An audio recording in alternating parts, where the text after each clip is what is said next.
Hello, my name is Ryland, and we will be reading 50 Shades of Grey, written by E.L. James. This book has been widely known for being an interesting book. Probably horrible, maybe not horrible. Now let's get into it. Chapter 1. I scowl with frustration at myself in the mirror. Damn my hair. It just won't behave. And damn Catherine Kavanaugh for being ill and subjecting me to this ordeal. I should be studying for my final exams, which are next week. Yet here I am, trying to brush my hair into submission. I must not sleep with it wet. I must not sleep with it wet. Reciting this mantra several times, I attempt once more to bring it under control with the brush. I roll my eyes in exasperation and gaze at the pale, brown-haired girl with blue eyes too big for her face staring back at me, and give up. My only option is to restrain my wayward hair in a ponytail and hope that I look semi-presentable. Kate is my roommate, and she has chosen today of all days to succumb to the flu. Therefore, she cannot attend the interview she'd arranged to do with some mega-industrialist tycoon I've never heard of for the student newspaper. So I have been volunteered. I have final exams to cram for, one essay to finish, and I'm supposed to be working this afternoon, but no, today I have to drive 165 miles to downtown Seattle in order to meet the enigmatic CEO of Grey Enterprises Holdings Incorporated. As an exceptional entrepreneur and major benefactor of our university, his time is extraordinarily precious, much more precious than mine, but he has granted Kate an interview, a real coup, she tells me. Damn her extracurricular activities. Kate is huddled on the couch in the living room. Anna, I'm sorry. It took me 9 months to get this interview. It will take another 6 to reschedule, and we'll both have graduated by then. As the editor, I can't blow this off. Please, Kate begs me in her rasping, sore throat voice. How does she do it? Even ill, she looks gammon and gorgeous, strawberry blonde hair in place, and green eyes bright, although now red-rimmed and runny. Ignore my pang of unwelcome sympathy. Of course I'll go, Kate. You should get back to bed. Would you like some NyQuil or Tylenol? NyQuil, please. Here are the questions and my MIDI disc recorder. Just press record. Here. Make notes. I'll transcribe it all. I know nothing about him, I murmur, trying and failing to suppress my rising panic. The questions will see you through. Go. It's a long drive. I don't want you to be late. Okay. I'm going. Get back to bed. I made you some soup to heat up later. I stare at her fondly. Only for you, Kate, would I do this. I will. Good luck. And thanks, Anna. As usual, you're my lifesaver. Gathering my satchel, I smile wryly at her, then head out the door to the car. I cannot believe I have let Kate talk me into this. But then Kate will talk anyone into anything. She'll make an exceptional journalist. She's articulate, strong, persuasive, argumentative, beautiful, and she's my dearest, dearest friend. The roads are clear as I set off from Vancouver, Washington, towards Portland, and the 1-5. It's early, and I don't have to be in Seattle until 2 this afternoon. Fortunately, Kate's lent me her sporty Mercedes CLK. I'm not sure Wanda, my old VW Beetle, would make the journey in time. Oh, the Merc is a fun drive, and the miles slip away as I floor the pedal to the metal. My destination is the headquarters of Mr. Gray's global enterprise. It's a huge 20-story office building, all curved glass and steel, an architect's utilitarian fantasy, with Grey House written discreetly in steel over the glass front doors. It's 1:45 when I arrive, greatly relieved that I'm not late as I walk into the enormous and frankly intimidating glass, steel, and white sandstone lobby. Behind the solid sandstone desk, a very attractive, groomed, blonde young woman smiles pleasantly at me. She's wearing the sharpest charcoal suit jacket and white shirt I have ever seen. She looks immaculate. I'm here to see Mr. Gray. Anastasia Steele for Catherine Kavanaugh. Excuse me one moment, Miss Steele. She arches her eyebrows slightly as I stand self-consciously before her. I am beginning to wish I had borrowed one of Kate's formal blazers rather than wear my navy blue jacket. I have made an effort and worn my one and only skirt, my sensible brown knee-length boots, and a blue sweater. For me, this is smart. I tuck one of my escaped tendrils of my hair behind my ear as I pretend she doesn't intimidate me. Miss Kavanaugh is expected. Please sign in here, Miss Steele. You'll want the last elevator on the right. Press for the 20th floor. She smiles kindly at me, amused, no doubt, as I sign in. She hands me a security pass that has visitor very firmly stamped on the front. I can't help my smirk. Surely it's obvious that I'm just visiting. I don't fit in here at all. Nothing changes, I inwardly sigh. Thanking her, I walk over to the bank of elevators past the two security men, who are both far more smartly dressed than I am in their well-cut black suits. The elevator whisks me with terminal velocity to the 20th floor. The doors slide open, and I'm in another large lobby, again all glass, steel, and white sandstone. I'm confronted by another desk of sandstone and another young blonde woman dressed impeccably in white and black, who rises to greet me. Miss Steele, could you wait here, please? She points to a seated area of white leather chairs. Behind the leather chairs is a spacious glass-walled meeting room with an equally spacious dark wood table and at least 20 matching chairs around it. Beyond that, there's a floor-to-ceiling window with a view of the Seattle skyline that looks out through the city towards the Sound. It's a stunning vista, and I'm momentarily paralyzed by the view. Wow. I sit down, fish the questions from my satchel, and go through them, inwardly cursing Kate for not providing me with a brief biography. I know nothing about this man I'm about to interview. He could be 90, or he could be 30. The uncertainties galing in my nerves resurface, making me fidget.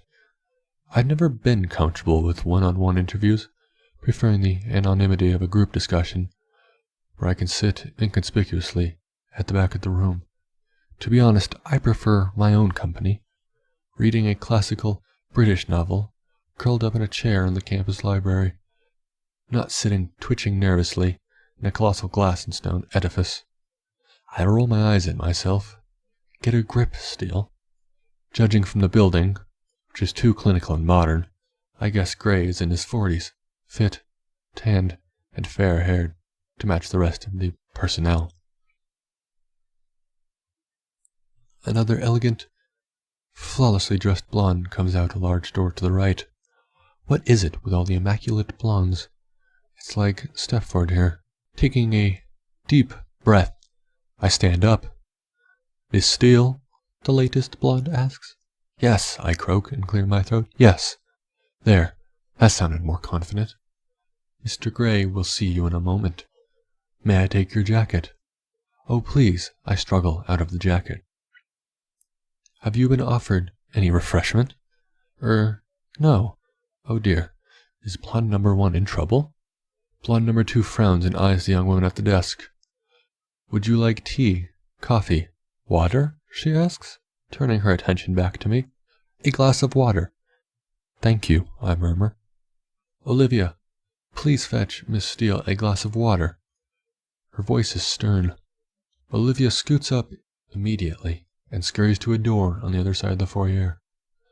My apologies, Miss Steele. Olivia is our new intern. Please, be seated. Mr. Gray will be another 5 minutes. Olivia returns with a glass of iced water. Here you go, Miss Steele. Thank you. Blonde number 2 marches over to the large desk, her heels clicking and echoing on the sandstone floor. She sits down, and they both continue their work. Perhaps Mr. Gray insists on all his employees being blonde. I'm wondering idly if that's legal when the office doors open and a tall, elegantly dressed, attractive African-American man with short dreads exits. I have definitely worn the wrong clothes. He turns and says to the door, Golf this week, Gray? I don't hear the reply. He turns, sees me, and smiles, his dark eyes crinkling at the corners. Olivia has jumped up and called the elevator. She seems to excel at jumping from her seat. She's more nervous than me. Good afternoon, ladies, he says as he departs through the sliding door. Mr. Gray will see you now, Miss Steele. Do go through, blonde number 2 says. I stand rather shakily, trying to suppress my nerves. Gathering up my satchel, I abandon my glass of water and make my way to the partially open door. You don't need to knock. Just go in, she smiles kindly. I push open the door and stumble through, tripping over my own feet and falling headfirst into the office. Double crap. Me and my 2 left feet. I'm on my hands and knees in the doorway to Mr. Gray's office, and gentle hands are around me, helping me to stand. I am so embarrassed. Damn my clumsiness. I have to steel myself to glance up. Holy cow. He's so young. Miss Kavanagh, he extends a long-fingered hand to me once I'm upright. I'm Christian Gray. Are you all right? Would you like to sit? So young. And attractive. Very attractive. He's tall, dressed in a fine gray suit, white shirt and black tie, with unruly, dark copper-colored hair and intense, bright, gray eyes that regard me shrewdly. It takes a moment for me to find my voice. Actually, I mutter, if this guy is over 30, then I'm a monkey's uncle. In a daze, I place my hand in his and we shake. As our fingers touch, I feel an odd, exhilarating shiver run through me. I withdraw my hand hastily, embarrassed. Must be static. I blink rapidly, my eyelids matching my heart rate. Miss Kavanagh is indisposed, so she sent me. I hope you don't mind, Mr. Gray. And you are? His voice is warm, possibly amused, but it's difficult to tell from his impassive expression. He looks mildly interested, but above all, polite. Anastasia Steele. I'm studying English literature with Catherine, Miss Kavanagh, at Washington State. I see, he says simply. I think I see the ghost of a smile in his expression, but I'm not sure. Would you like to sit? He waves me toward a white, leather-buttoned L-shaped couch. His office is way too big for just one man. In front of the floor-to-ceiling windows, there's a huge, modern, dark wood desk that 6 people could comfortably eat around. It matches the coffee table by the couch. Everything else is white, ceiling, floors, and walls, except on the wall by the door, where a mosaic of small paintings hang, 36 of them arranged in a square. They are exquisite, a series of mundane, forgotten objects, painted in such precise detail. They look like photographs. Displayed together, they are breathtaking. A local artist. Troughton, says Gray when he catches my gaze. They're lovely, raising the ordinary to extraordinary, I murmur, distracted both by him and the paintings. He cocks his head to one side and regards me intently. I couldn't agree more, Miss Steele, he replies, his voice soft, and for some inexplicable reason, I find myself blushing. Apart from the paintings, the rest of the office is cold, clean, and clinical. I wonder if it reflects the personality of the Adonis who sinks gracefully into one of the white leather chairs opposite me. I shake my head, disturbed at the direction of my thoughts, and retrieve Kate's questions from my satchel. Next, I set up the mini-disc recorder, and am all fingers and thumbs, dropping it twice onto the coffee table in front of me. Mr. Gray says nothing, waiting patiently, I hope, as I become increasingly embarrassed and flustered. When I pick up the courage to look at him, he's watching me, one hand relaxed in his lap and the other cupping his chin and trailing his long index finger across his lips. I think he's trying to suppress a smile. "Sorry," I stutter. "I'm not used to this." "Take all the time you need, Miss Steele," he says. "Do you mind if I record your answers? After you've taken so much trouble to set up the recorder, you ask me now?" I flush. He's teasing me, I hope. I blink at him, unsure what to say, and I think he takes pity on me because he relents. "No, I don't mind." "Did Kate, Miss Kavanagh, explain what the interview was for?" "Yes. To appear in the graduation issue of the student newspaper, as I shall be conferencing the degrees at this year's graduation ceremony." "Oh, this is news to me, and I'm temporarily preoccupied by the thought that someone not so much older than me, okay, maybe 6 years or so, and okay, mega successful, but still is going to present me with my degree." I frown, dragging my wayward attention back to the task at hand. "Good," I swallow nervously. "I have some questions, Mr. Gray." I smooth a stray lock of hair behind my ear. "I thought you might," he says, deadpan. He's laughing at me. My cheeks heat at the realization, and I sit up and square my shoulders in an attempt to look taller and more intimidating, pressing the start button on my recorder. I try to look professional. "You're very young to have amassed such an empire. To what do you owe your success?" I glance up at him. His smile is rueful, but he looks vaguely disappointed. "Business is all about people, Miss Steele, and I'm very good at judging people. I know how they tick, what makes them flourish and what doesn't, what inspires them and how to incentivize them. I employ an exceptional team and I reward them well." He pauses and fixes me with his gray stare. "My belief is to achieve success in any scheme one has to make oneself master of that scheme, know it inside and out, know every detail. I work hard, very hard to do that. I make decisions based on logic and facts.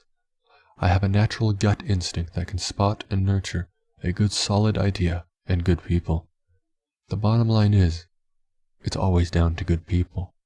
Maybe you're just lucky this isn't on Kate's list, but he's so arrogant." His eyes flare momentarily in surprise. "I don't subscribe to luck or chance, Miss Steele. The harder I work, the more luck I seem to have. It really is all about having the right people on your team and directing their energies accordingly. I think it was Harvey Firestone who said, 'The growth and development of people is the highest calling of leadership.'" "You sound like a control freak." The words are out of my mouth before I can stop them. "Oh, I exercise control in all things, Miss Steele," he says without a trace of humor in his smile. I look at him, and he holds my gaze steadily, impassive. My heartbeat quickens, and my face flushes again. Why does he have such an unnerving effect on me? His overwhelming good looks, maybe? The way his eyes blaze at me, the way he strokes his index finger against his lower lip. I wish he'd stop doing that. Besides, immense power is acquired by assuring yourself in your secret reveries that you were born to control things, he continues, his voice soft. "Do you feel that you have immense power, control freak? I employ over 40,000 people, Miss Steele. That gives me a certain sense of responsibility, power, if you will. If I were to decide I was no longer interested in the telecommunications business and sell up, 20,000 people would struggle to make their mortgage payments after a month or so. My mouth draws open. I am staggered by his lack of humility. Don't you have a board to answer to? I asked, disgusted. I own my company. I don't have to answer to a board. He raises an eyebrow at me. I flush, of course. I would know this if I had done some research, but holy crap, he's so arrogant. I change tack. And do you have any interests outside your work? I have varied interests, Miss Steele. A ghost of a smile touches his lips. Very varied. And for some reason, I'm confounded and heated by his steady gaze. His eyes are alight with some wicked thoughts. But if you work so hard, what do you do to chill out? Chill out? He smiles, revealing perfect white teeth. I stop breathing. He really is beautiful. No one should be this good looking. Well, to chill out, as you put it, I sail, I fly, I indulge in various physical pursuits. He shifts in his chair. I'm a very wealthy man, Miss Steele, and I have expensive and absorbing hobbies. I quickly glance at Kate's questions, wanting to get off this subject. You invest in manufacturing. Why specifically? I ask. Why does he make me so uncomfortable? I like to build things. I like to know how things work, what makes things tick, how to construct and deconstruct. And I have a love of ships. What can I say? That sounds like your heart talking rather than logic and fact. His mouth quirks up, and he stares appraisingly at me. Possibly. Though there are people who'd say I don't have a heart. Why would they say that? Because they know me well. His lip curls into a wry smile. Would your friends say you're easy to get to know? And I regret the question as soon as I say it. It's not on Kate's list. I'm a very private person, Miss Steele. I go a long way to protect my privacy. I don't often give interviews, he trails off. Why did you agree to do this one? Because I'm a benefactor of the university, and for all intents and purposes, I couldn't get Miss Kavanaugh off my back. She badgered and badgered my PR people, and I admire that kind of tenacity. I know how tenacious Kate can be.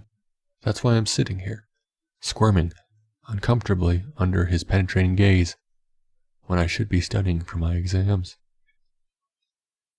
You also invest in farming technologies. Why are you interested in this area? We can't eat money, Miss Steele, and there are too many people on this planet who don't have enough to eat. That sounds very philanthropic. Is it something you feel passionately about? Feeding the world's poor? He shrugs, very non-committal. It's a shrewd business, he murmurs, though I think he's being disingenuous. It doesn't make sense. Feeding the world's poor? I can't see the financial benefits of this, only the virtue of the ideal. I glance at the next question, confused by his attitude. Do you have a philosophy? If so, what is it? I don't have a philosophy as such, maybe a guiding principle. Carnegie's. A man who acquires the ability to take full possession of his own mind may take possession of anything else to which he is justly entitled. I'm very singular, driven. I like control of myself and those around me. So you want to possess things? You're a control freak. I just want to deserve to possess them. But yes, bottom line, I do. You sound like the ultimate consumer. I am. He smiles. But the smile doesn't touch his eyes. Again, this is at odds with someone who wants to feed the world. So I can't help thinking that we're talking about something else, but I'm absolutely mystified as to what it is. I swallow hard. The temperature in the room is rising, or maybe it's just me. I just want this interview to be over. Surely Kate has enough material now? I glance at the next question. You were adopted. How far do you think that shaped the way you are? Oh, this is personal. I stare at him, hoping he's not offended. His brow furrows. I have no way of knowing. My interest is piqued. How old were you when you were adopted? That's a matter of public record, Miss Steele. His tone is stern. I flush again. Crap. Yes, of course. If I'd known I was doing this interview, I would have done some research. I move on quickly. You've had to sacrifice a family life for your work. That's not a question. He's terse. Sorry. I squirm, and he's made me feel like an errant child. I try again. Have you had to sacrifice a family life for your work? I have a family. I have a brother and a sister and 2 loving parents. I'm not interested in extending my family beyond that. Are you gay, Mr. Gray? He inhales sharply, and I cringe, mortified. Crap. Why didn't I employ some kind of filter before I read this straight out? How can I tell him I'm just reading the questions? Damn Kate and her curiosity. No, Anastasia, I'm not. He raises his eyebrows, a cool gleam in his eyes. He does not look pleased. I apologize. It's written here. It's the first time he said my name. My heartbeat has accelerated and my cheeks are heating up again. Nervously, I tuck my loosened hair behind my ear. He cocks his head to one side. Those aren't your questions? The blood drains from my head. Oh no. No, Kate, Miss Kavanaugh, she compiled the questions. Are you colleagues on the student paper? Oh crap, I have nothing to do with the student paper. It's her extracurricular activity, not mine. My face is aflame. No, she's my roommate. He rubs his chin in quiet deliberation, his gray eyes appraising me. Did you volunteer to do this interview, he asks, his voice deadly quiet. Hang on, who's supposed to be interviewing whom? His eyes burn into me. I'm compelled to answer with the truth. I was drafted. She's not well. My voice is weak and apologetic. That explains a great deal. There's a knock at the door, and blonde number 2 enters. Mr. Gray, forgive me for interrupting, but your next meeting is in 2 minutes. We're not finished here. Andrea, please cancel my next meeting. Andrea hesitates, gaping at him. She appears lost. He turns his head slowly to face her, and raises his eyebrows. She flushes bright pink. Oh good. It's not just me. Very well, Mr. Gray, she mutters, then exits. He frowns and turns his attention back to me. Where were we, Miss Steele? Oh, Rebecca, Miss Steele now. Please don't let me keep you from anything. I want to know about you. I think that's only fair. His gray eyes are alight with curiosity. Double crap. Where's he going with this? He places his elbows on the arms of the chair and steeples his fingers in front of his mouth. His mouth is very distracting. I swallow. There's not much to know, I say, flushing again. What are your plans after you graduate? I shrug, thrown by his interest. Come to Seattle with Kate, find a place, find a job. I haven't really thought beyond my finals. I haven't made any plans, Mr. Gray. I just need to get through my final exams, which I should be studying for now rather than sitting in your palatial, swanky, sterile office, feeling uncomfortable under your penetrating gaze. We run an excellent internship program here, he says quietly. I raise my eyebrows in surprise. Is he offering me a job? Oh, I'll bear that in mind, I murmur, completely confounded, though I'm not sure I'd fit in here. Oh no, I'm musing out loud again. Why do you say that? He cocks his head to one side, intrigued, a hint of a smile playing on his lips. It's obvious, isn't it? I'm uncoordinated, scruffy, and I'm not blonde. Not to me, he murmurs, His gaze is intense, all humor gone, and strange muscles deep in my belly clench suddenly. I tear my eyes away from his scrutiny and stare blindly down at my knotted fingers. What's going on? I have to go. Now. I lean forward to retrieve the recorder. Would you like me to show you around? He asks. I'm sure you're far too busy, Mr. Gray, and I do have a long drive. You're driving back to WSU in Vancouver. He sounds surprised, anxious even. He glances out the window. It's begun to rain. Well, you'd better drive carefully. His tone is stern, authoritative. Why should he care? Did you get everything you need? He adds. Yes, sir, I reply, packing the recorder into my satchel. His eyes narrow, speculatively. Thank you for the interview, Mr. Gray. The pleasure's been all mine, he says, polite as ever. As I rise, he stands and holds out his hand. Until we meet again, Miss Steele. And it sounds like a challenge, or a threat. I'm not sure which. I frown. When will we ever meet again? I shake his hand once more, astounded that odd current between us is still there. It must be my nerves. Mr. Gray, I nod at him, moving with lithe, athletic grace to the door. He opens it wide. Just ensuring you make it through the door, Miss Steele. He gives me a small smile. Obviously, he's referring to my earlier, less than elegant entry into his office. I flush. That's very considerate, Mr. Gray. I snap, and his smile widens. I'm glad you find me entertaining. I glower inwardly, walking into the foyer. I'm surprised when he follows me out. Andrea and Olivia both look up, equally surprised. Did you have a coat? Gray asks. Yes. Olivia leaps up and retrieves my jacket, which Gray takes from her before she can hand it to me. He holds it up, feeling ridiculously self-conscious. I shrug it on. Gray places his hands for a moment on my shoulders. I gasp at the contact. If he notices my reaction, he gives nothing away. His long index finger presses the button, summoning the elevator, and we stand waiting, awkwardly on my part, coolly self-possessed on his. The doors open, and I hurry in, desperate to escape. I really need to get out of here. When I turn to look at him, he's leaning against the doorway beside the elevator with one hand on the wall. He really is very, very good looking. It's distracting. His burning gray eyes gaze at me. Anastasia, he says as a farewell. Christian, I reply.